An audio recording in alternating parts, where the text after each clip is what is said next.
Hi, I'm Charlie Thorburn. Welcome to Mordor Gundogs. I'm going to be talking about something that really isn't anything to do with what I do, but it is to do with dogs. So I am all things dogs, I guess. I've got more dogs than anyone else you've ever met. So I think I've probably got a fairly good background to come in and have a little comment about this. I was contacted last week by a newspaper about the XL Bully debate, fiasco, whatever you want to call it. Obviously, if you own an XL Bully, you're going to be incredibly upset that you're now no longer able to get any more, or if you breed them, then obviously that's the end of your breeding XL Bully career. If you've got one and you just own a dog, all you've got to do is, I think, neuter it, and it's got to wear a muzzle in public. It's not the end of the world. It's not the end of the world. It's not. They're not asking you to put your dog down. So what is my take on this breed? Well, I'm not going to specifically talk about this breed because I don't know the breed well. I've got an opinion and I'll give you that. But what I'm going to talk about more is just breeds in general. So they've put the XL Bully on the banned list to join the likes of the Pit Bull, which were banned a number of years ago. And I'm sure there's a lot of them out there who are terribly sweet dogs, and we've seen them on the news. We've seen people who like, my dog's with my kids, it's great, it's trustworthy, it's reliable. And as there are lots of trustworthy, reliable dogs in all sorts of other breeds, and there are also untrustworthy and unreliable dogs in all sorts of other breeds. If we take the Cocker Spaniel, for example, very popular breed. Generally, all the Cockers I come across are nice-natured, friendly little dogs, but there are also ones that I've come across that bite their owners, or have bitten their owners, or have bitten children, or whatever. Now, what's the difference? Well, there isn't really any difference, because if they go to bite, they go to bite. The main difference is a Cocker Spaniel weighs 10, 15 kilos, and if it bites you, it bloody hurts, and you've got a cut and you're bleeding, but you're not going to die, are you? And for a Cocker Spaniel to kill a human is pretty unlikely, to be honest. I've certainly never heard of it. To bite a human, yeah, it's very possible, as will a Jack Russell, as I'm sure there are Labradors who've bitten people. The problem, I guess, with these bigger breeds, as the XL Bully being one of them, is if they bite someone, they are so much stronger. I mean, I think, their jaw bite is twice, if not three times that of a Labrador. Now, under the right management, they're not going to bite anyone. They're under control. The problem is you can't police the people who buy the dogs. So it's not the dogs that are needing policed, really. It's the people who buy them. And my opinion is that probably 95% of dog owners should probably have a Labrador, because they're the most forgiving, they're the most easygoing, they're the least likely to cause you any grief, apart from getting hair on the sofa. And there are a few other situations. Obviously a shepherd needs a sheepdog, a gamekeeper might need a pointer. And then if we go into more specifics, some of the other breeds that come under this probably not suitable for everybody, I would put the Malinois, the Belgian Malinois, in there. I'd put a German Shepherd.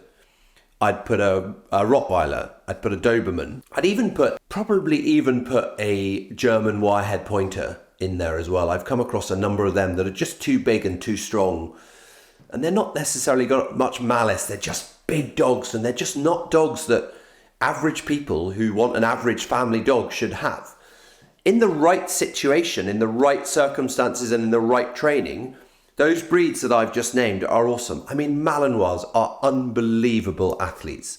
They are sort of the most agile, fit, almost super dog, kind of superhuman, super dog kind of strength dogs. They can jump and they can climb and they can be trained to be so focused and so good at their job, but they need to be trained and they need to have a job, and they shouldn't be allowed.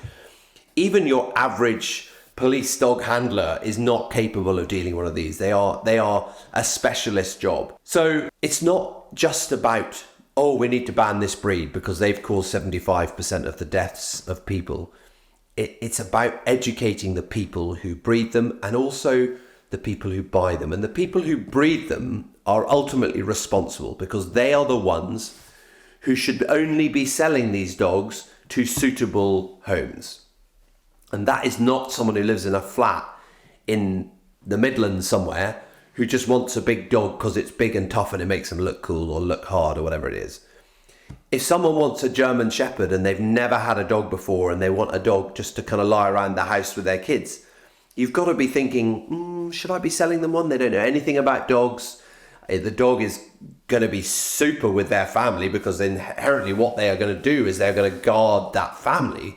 The problem is what on earth are they going to do to other people, or the threat that they're going to show to other people without this sort of proper training. How do we control this? I guess we have to do more in the way of licensing for breeding. Breeding has to become more of a specialist skill, especially with some of these breeds that are invariably bigger, stronger, therefore more dangerous. You know, if you get bitten by a Chihuahua, like, you get over it. You get bitten by a German Shepherd, you've got a 40, 50 kilo dog hanging off your arm. You're in a lot of trouble. So what's the answer? I don't know what the answer is. Should XL bullies be banned? You know, I think the statistics are clear to all of us that they are more prone to causing trouble. So therefore there's something has to be done. And I think what they've done is probably fair and sensible. We're not asking people to put dogs down. We're not asking people to give their dogs up. We're just saying to them, you can't breed them anymore. You can't get another one, but your dog is safe. So I think that's a pretty fair compromise. But in the long run, I think a bigger picture, a bigger view has to be taken over all dogs and all breeds, and looking at ones that are, you know, realistically in the going forward, not dogs that should be able to be bought by Joe Public without any sort of screening or any sort of background checks. And as I say, ultimately the responsibility of that comes down to the breeder. So someone who breeds Malinois, they should be breeding them for the military, for the police, for specialist companies who train those dogs for specialist jobs, not just for Joe Punter. And that goes across many of the other breeds. And I'm sure there's going to be people who say, oh, but I've got a Rottweiler and he's the sweetest, loveliest dog, but he is a 50 kilo dog. Plus, he's incredibly strong. In the wrong hands with no training, he is not going to be the same dog that you have at home. And that is just what it is. I have spaniels who are awesome. They hunt, they flush. Every time they see a rabbit, they sit down, they watch it run away because they've been trained to do that. Other people could have exactly the same dog or the brother or sister of that dog, and every time they see a rabbit, they're into the next county. You've got to be realistic. It's not about necessarily just about the dogs. You can't just look at the dogs and go, oh, but my dog's lovely. You've got to look at the bigger picture of the people who are buying the dogs, the people who are training them, or more to the point, they're not training them. I hope this has been interesting. I look forward to your feedback. And remember, you get out what you put in. Thanks for watching.